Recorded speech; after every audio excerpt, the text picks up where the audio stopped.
Dalawa lamang na magkapatid, sila Ray at Vince. Anak sila nila Mr. at Mrs. Santos. Isang guro at isang businessman ang kanilang mga magulang. Bata pa lamang ang dalawa, ay nagkaroon na agad ng kompetisyon sa kanilang pagitan. Good morning, Dad! Bati ni Ray na panganay na anak. Morning, anak! Si Bunso, gising na ba? Tanong nito. Yes, Dad, pababa na po. Sagot ni Ray. Pag-upo naman nila sa hapagkainan, ay naglagay naman ng mga pagkain ang kanilang mami. Bunso, hotdog at ham, kumain ka. Sabay lagay sa plato nito. Mom, malaki niyang si Vince. Masyado niyo namang binubunso. Saad naman ni Ray. Oo nga po, Mami. Tama si Kuya. Natatawa namang sagot ni Vince. Kayo talaga. Ang lalaki niyo na talaga. Hayaan niyo na ako. Naalala ko kasi dati nung bata pa kayo. Yung Kuya Ray mo, napakahilig niyan sa gatas. At ako lang ang dapat magtitimpla nun. Oo nga, honey. Malalaki na ang mga bata. Mga binata na nga, Baka may mga nililigawan na kayo, ha? Sabat naman ang daddy nila. Nagtawa na naman ang mami at si Vince na bunso nila, habang si Ray naman ay patuloy lamang sa pagkain. Tapos nilang mag-agahan, ay saka naman pumasok sa school nila sa isang university, sila Ray at Vince. Marami ang nagkakagusto sa magkapatid. Ganon din pagdating sa academic nila at sports.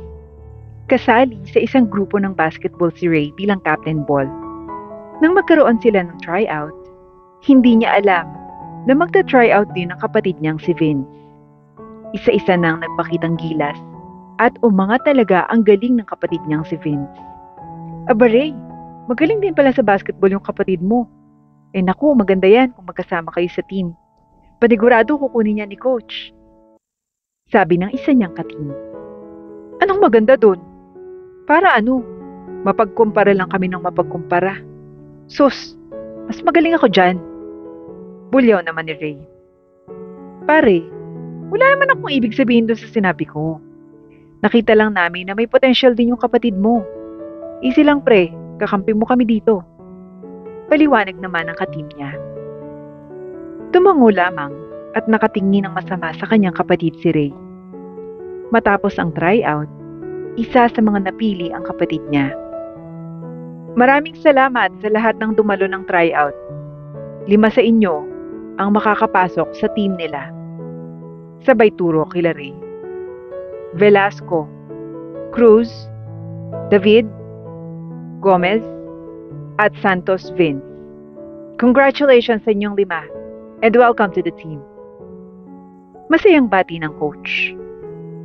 Pumalakpak naman ang team at masayang winelcome ang 5. Maliban lamang kay Ray na nagalit sa kapatid niya kaya't umalis agad sa court. Sinundan naman siya ng kapatid niya. Kuya, di ka ba masaya nakapasok ako sa team niyo? Tanong ni Vince. Hindi. Talagang papansin ka, no? Sa bahay. Hanggang dito ba naman sa sports ko, epal ka pa din? Para ano? Ikaw naman ang mas magaling dito? Mag-quit ka! Sigaw nito kay Vince. Niiwan namang nakatulala si Vince dahil sa mga sinabi ng kanyang kuyang si Ray. Upang hindi na nga humaba pa ang tampo sa kanyang kuya niya, ay kaagad ding nagpaalam sa coach si Vince. Coach, pasensya na po kayo, pero magkukwit na po ako. Gusto ko po kasing sumali din sa swimming eh. Hindi ko po kayang pagsabayin yung 2 sports. Pasensya na po kayo. Paliwanag ni Vince. Ganun ba? Sayang naman. Nakitaan talaga kita ng liksi pagdating sa basketball. Saktong-sakto sana ang tandem niyo ng kapatid mong si Ray. Pero maganda rin naman yung swimming. Good luck sa'yo. Sagot ng coach. Salamat po, coach. Hanggang sa muli po. Bumalik naman siya sa klase niya dahil may isa pang subject ang a-attendan niya. Kinumusta agad ni Claire ang kaibigang si Vince. O ano, kumustang tryout? Nakapasok ka ba? Tanong nito. Wala. Nag-quit din agad ako. Galit kasi si kuya na tryout ako sa team nila eh. Kaya yun, lipat na lang ako sa swimming para hindi kami magkasama. Malungkot na sagot ni Vince. Ha? Sayang naman yung tryout mo. Ang galing mo pa naman mag-basketball. Ano ba naman yung kuya mo? Parang di mo kapatid. Ang tingin sa'yo palagi kakompetensya eh. Sagot ni Claire. Yan mo na. Baka ayaw lang niya na magkasama kami sa isang team. Naiintindihan ko naman siya. O sige, bukas ang tryout sa swimming. Samahan nilang kita. Panigurado makakapasok ka doon. Ani Claire. Sana nga Claire. Oh, ayun na pala si ma'am. Nang matapos ang huling subject, ay kaagad na umuwi si Vince dahil tutulong din ito sa pagluluto ng hapunan nila. Magaling magluto si Vince. Kinahiligan na niya noon pa man ang pagluluto. Hi Mom, Dad. Tamang-tama. Tapos na po akong magluto. Kain na po tayo. Ipe-prepare ko na po yung lamesa. Pati ni Vince. Naku, oo nga anak. Tamang-tama. Ang dami naming meeting today. Gutom na kami ng daddy mo.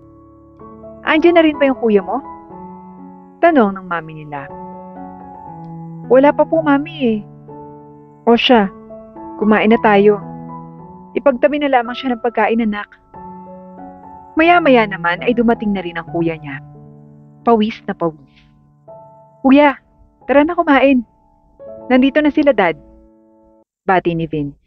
Hindi naman siya pinansin ng kapatid at dire-diretso lamang ito pataas sa kwarto. Marahil ay magpapalit ng damit bago kumain. Nasa hapagkainan naman ang mami at daddy niya at panay ang puri sa luto niya. Aba anak, ang sarap naman ng kaldereta mo. Naparami ang daddy mo ng kanin no? Masayang sabi ng mami niya. Mabuti naman po at nagustuhan niyo ni daddy. Kaya nga po culinary arts ang kinuha kong course. Kasi gusto ko after college, makapagtayo po ng restaurant. Darating ka rin dyan anak. Magaling ka naman. Sagot ng daddy niya. Matapos magkwentuhan at kumain, ay nagpaalam na ang mami at daddy niya. Habang siya naman ay naiwan sa lamesa upang iligpit ang kanilang pinagkainan. Aba, dinig na dinig ko yung tawanan niyo nila mama at dada. Biglang sabi ng kuya niya. Nasarapan kasi sila kuya sa niluto ko eh. Eto, kumain ka na. Pinagtira kita. Yan. Diyan ka na lang mag-focus sa pagluluto mo. Hindi yung pati sa sports ko. Nakikihati ka. Bulyaw ni Ray. Kuya, nag-quit din ako agad kanina. Nagdahilan na lang ako kay coach. Eh di mabuti. Kasi kung hindi, talagang humanda ka sa akin. Ani Ray. Sabay alis nito at tumungo na sa kwarto. Mabilis pa na lumipas ang mga taon at nauna nang graduate sa kolehiyo ang kuya niyang si Ray. Anak, congrats! May isa na akong college graduate. Buong pagmamalaki naman ng mami nila kay Ray. Thanks, Mom. Masayang sabi ni Ray. At anak, may regalo kami ng mami mo sa'yo. Sure akong magugustuhan mo to. Ani daddy nila. Talaga dad? Excited na tanong ni Ray. Inilabas naman ng mami nila ang isang tseke na nagkakahalaga ng 1,000,000 piso. Nak, gift namin ng daddy mo sa'yo. Gamitin mo yan para makapagsimula ka ng bagong buhay. Ngayong tapos ka ng mag-aral. Mom, Dad, thank you po ng sobra. Magagamit ko nga po talaga ito. Plano ko pong magtayo ng negosyo eh. Sagot ni Ray. Kuya, congrats na agad para sa business mo. Pati naman ni Vince kay Ray. Okay. Tipid na sagot lamang nito. Nag-celebrate naman ang pamilya sa isang private resort ng isang araw. Matapos ang araw na yun, kaagad namang nagpaalam si Ray sa kanilang magulang na luluwas ng Maynila para doon magtayo ng negosyo. O anak, basta tandaan mong palagi kami nakasuporta sa iyo. Alagaan mo ang sarili mo ha. Iba ang Maynila kumpara dito sa kinalakihan mong lugar. Paalala ng daddy niya. Opo dad, kayo din ni mami. alagaan niyo rin pong mga sarili niyo dito. Hayaan niyo po. Pagbalik ko, magandang balita ang daladala ko. Hindi naman naabutan ni Vince ang kapatid niya dahil nasa school siya ng mga oras na yun. Pinagbuti na lamang ni Vince ang pag-aaral noon dahil nasa huling taon na siya ng kolehiyo. Hindi naman nagtagal ay dumating na ang araw ng pagtatapos ni Vince. Ma'am, tumawag na ba si Kuya? Makaka-attend daw po ba siya? Naku anak, hindi daw at maraming trabaho. Hayaan mo na, ando naman kami ng daddy mo. Ganun po ba? Sige po, tara na po. Yaya ni Vince. Nagtapos bilang cum laude si Vince. Bagay na sobrang ikinasaya ng mga magulang niya. Grabe anak, akalain mo, tapos ka na din. At cum laude ka pa. Congrats talaga bunso namin. Sabay yakap ng mami niya.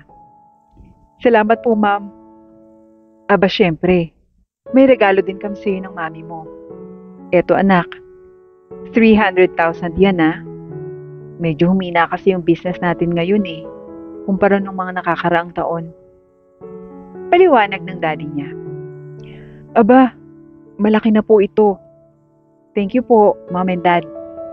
Pasasalamat ni Vince. Walang sinayang na panahon si Vince.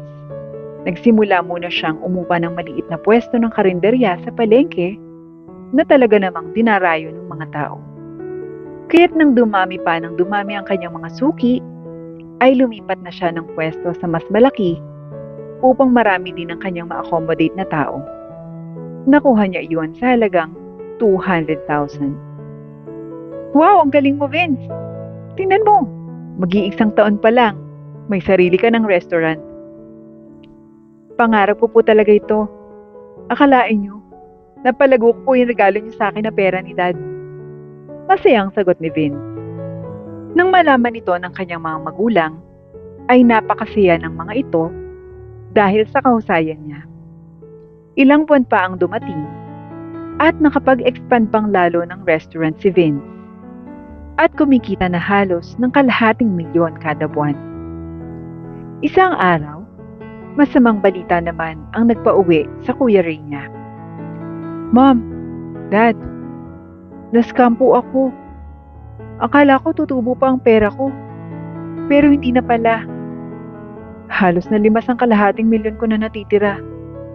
Umiiyak na sabi ni Ray.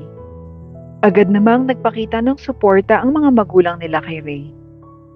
Habang si Vince naman ay nagsabi ng, Kuya, bibigyan na lang kita ulit ng puhunan mo para makapagsimula ka ulit. Talaga, Vince? Oo, Kuya. 1 milyon, okay na ba yun sa'yo? Oo naman, malaki-laki na yon. Hindi nila alam, ay nalulong lamang talaga sa sugal si Ray, kaya naubos ang pera nito. Nagbukas din ng maliit na restaurant ang kuya niya. Halos ginaya nito ang mga pagkain na meron sa restaurant ng kapatid niyang si Vince. Boss, mukhang umuunti po yung customer. Paano po? May bagong tayo dyan sa kabilang kanto. Ani ng isang staff ni Vince. Okay lang yan. Ganyan talaga ang negosyo. Sagot naman ni Vince. Kaya isang araw, nagtungo ito sa restaurant na kakatayo lamang dahil talagang sinadya ito para makalaban siya. Nagulat siya nang makita niya ang Kuya Ray niya. Kuya, ikaw bang may-ari nito? Tanong ni Vince. Oo, Vince. Ang dami kong customer, no? Nagulat ka? Ani Ray. Kuya, alam mo namang restaurant din ang business ko. At kalapit lang halos nito. Kaya pala lahat ng recipe ko, hinihingi mo sa akin. Magtatayo ka rin pala ng sarili mong restaurant. Kuya, kapatid mo ako. Hindi mo ako kalaban. Wala na tayo sa college days natin para mag-compete pa. Ani Vince. Bakit? Natatakot ka ba na matatalo na kita ngayon? Kuya, hindi sa ganon. Pero ikaw ang bahala. Tingnan na lang natin. Sagot ni Vince. Naglabas ng mga bagong menu si Vince na alam niyang hindi magagawa ng kuya niya. Kaya't muli niyang nakuha ang lahat ng mga customer na mayroon siya, habang ang kuya niya ay nagpatuloy pa ng ilang buwan. Ngunit sa huli ay kinailangan ng magsara. "O Kuya Ray, ikaw pala." Bati ni Vince dahil nakita niya ang kuya niya sa labas ng kanyang restaurant. "Vince, gusto ko lang sanang humingi ng tawad sa'yo. Kasi kinalaban pa kita. Naging selfish ako. Kahit wala ka namang ibang ginawa kundi ang tulungan ako. Patawarin mo ko." Malungkot na sabi ni Ray, "Kuya, matagal na kitang napatawad para sa lahat ng ginawa mo sa akin. Gusto ko lang dumating ang araw na to na ma-realize mo ang halaga ng mga taong nasa paligid mo at maling gawin mo akong kalaban dahil kakampi mo ako. Kapatid mo ako, kuya." Naiiyak na sabi ni Vince. Kaagad namang niyakap ni Ray si Vince at saka muling humingi ng patawad. "Vince, I'm sorry talaga. Salamat at napatawad mo pa rin ako. Hayaan mo, magpapakakuya na talaga ako this time. Namiss ko yan, kuya. Yung mga bata pa tayo na magkasundo tayo." Masaya namang nagsimula muli ang dalawa at nagkaroon ng magandang relasyon bilang magkapatid. Tumulong rin si Ray sa iba pang branches ng restaurant ng kapatid niya.